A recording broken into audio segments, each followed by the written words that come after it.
China ನಿರ್ಮಿತ ಜೆಟ್ಗಳ ಮೂಲಕ ನುಗ್ಗೋದಕ್ಕೆ ಪ್ರಯತ್ನವನ್ನು ಪಟ್ಟಿದ್ದಾರೆ. ಭಾರತದ ಚೀನಾ ಶಸ್ತ್ರಾಸ್ತ್ರಗಳನ್ನು ಬಳಕೆ ಮಾಡ್ತಾ ಇದೆ ಪಾಕಿಸ್ತಾನ. ಅದ್ರ ಬಗ್ಗೆ ಕೂಡ ಅಪ್ಡೇಟ್ ಬರ್ತಾ ಇದೆ ಗಡಿ ಭಾಗದಿಂದ. ಜೊತೆಗೆ JF-17 ಕೂಡ ಅಟ್ಯಾಕ್ ಮಾಡೋದಕ್ಕೆ ರೆಡಿ ಆಗಿರುವಂಥ ಮಾಹಿತಿ ಲಭ್ಯವಾಗ್ತಾ ಇದೆ. ಜೊತೆಗೆ J-10 ಜೆಟ್ಗಳು ಕೂಡ ದಾಳಿ ಮಾಡೋದಕ್ಕೆ ಪ್ರಯತ್ನ ಪಟ್ಟರು, ಆದರೆ ಅದನ್ನು ಫೇಲ್ ಆಗಿದೆ.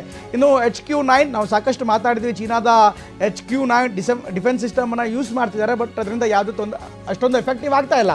P-15 ಮಿಸೈಲ್ ಕೂಡ ಅವ್ರ ಬಳಿ ಇದೆ, ಆದರೆ ರೀಚಬಿಲಿಟಿ ಅಷ್ಟು ಚೆನ್ನಾಗಿಲ್ಲ. ನಾವು ಕೂಡ ಇಂಟರ್ಸೆಪ್ಟ್ ಮಾಡ್ತಾ ಇದ್ದೀವಿ. ಸಿಕ್ಕಲ್ಲಿ ಪಾಕಿಸ್ತಾನ ಸೇನೆಯನ್ನು ನಾವು ಹೊಸಗೆ ಹಾಕ್ತೀವಿ, ಆದರೆ ಅವ್ರು ಸಾಕಷ್ಟು ಪ್ರಯತ್ನ ಮಾಡ್ತಿದ್ದಾರೆ. ಇನ್ನೂ ಕೂಡ ಪ್ರಯತ್ನ ಮುಂದಿದೆ. ಪ್ರಮುಖವಾಗಿ ಚೀನಾದ ಅನೇಕ ಶಸ್ತ್ರಾಸ್ತ್ರಗಳನ್ನ ಬಳಸಿ ನಮ್ಮೆಲ್ಲ ಟಾರ್ಗೆಟ್ ಮಾಡ್ತಿದ್ದಾರೆ ಅಂತ ಮಾಹಿತಿ ಕೂಡ ಲಭ್ಯವಾಗ್ತಾ ಇದೆ. ಈಗ ಚೀನಾ ನಿರ್ಮಿತ ಜೆಟ್ಗಳನ್ನ ಬಳಸಿ ನಮ್ಮ ಹತ್ರ ನುಗ್ಗೋದಕ್ಕೆ ಪ್ರಯತ್ನ ಮಾಡಿದರೆ ಅದು ಸಾಧ್ಯ ಆಗಿಲ್ಲ. ರವಿ ಅವರೇ, ನಾವು ಮಾತಾಡ್ತಿದ್ವಿ ವೆರಿ ಇಂಪಾರ್ಟೆಂಟ್ಲಿ ಆಪ್ರೇಷನ್ಸ್ಗಳ ಬಗ್ಗೆ ಮಾತಾಡ್ತಿದ್ವಿ.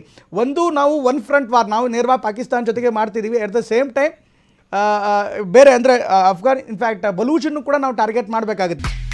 ಕಂಗ್ರ್ಯಾಚುಲೇಷನ್ಸ್. ಯಾರು ಹುಡುಗ? ಮದುವೆ ಅಲ್ಲ, ಬಿಸ್ನೆಸ್ ಸ್ಟಾರ್ಟ್ ಮಾಡ್ತಾ ಇದ್ದೀನಿ. ಹೌದಾ, ಹೇಗೆ? Boss Vala. Boss Vala, B the boss. ಬಹುಶಃ ರವಿ ಅವರು ಸಂಪರ್ಕಕ್ಕೆ ಸಾಧ್ಯವಾಗ್ತಾಯಿಲ್ಲ. ಇದ್ರ ಜೊತೆಗೆ ಮಾತಾಡ್ತೀನಿ, ಅರ್ಕೇಶ್ ಅವ್ರ ಜೊತೆಗೆ ಕೇಳ್ತೀನಿ.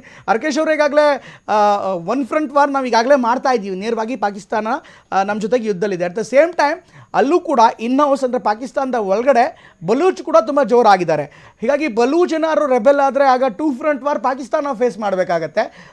ಇಲ್ಲಿ ನಮ್ಮ ರಾ ಸೇರಿದಂತೆ ಮಿಲಿಟ್ರಿ ಇಂಟೆಲಿಜೆನ್ಸ್ ಸೇರಿದಂತೆ ಅವರೇನಾದ್ರು ಸ್ವಲ್ಪ ಕಸರತ್ತು ಮಾಡುವಂಥ ಸಾಧ್ಯತೆ ಇರುತ್ತೆ ಅರ್ಕೇಶ್ ಅವರೇ?